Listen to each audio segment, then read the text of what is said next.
So that's the piece that I'm going to leave you with. So I'm going to say thank you for attending, but I'm going to leave it open for questions. But here's our contact information if you'd like to reach out or discuss anything in more directly related to yourself.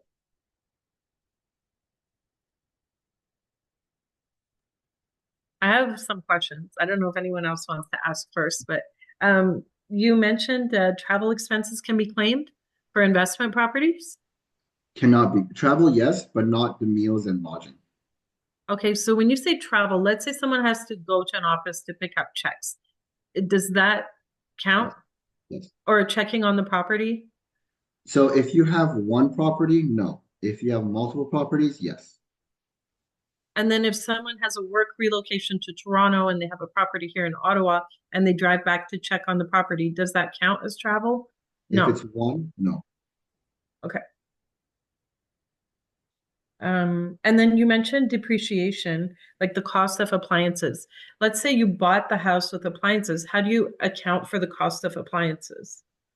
Well, you're supposed to separate it out if the house, like generally, whenever we have someone that gives us the details for their property, we split it out into land because we always have to know a portion for land. That's one.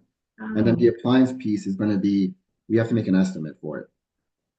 But generally, if it's like, even for capital expenditures, if it's under like $500, the CRA will say we'll just expense the whole thing, right? So it depends on how good that appliance is. If it's like a sub-zero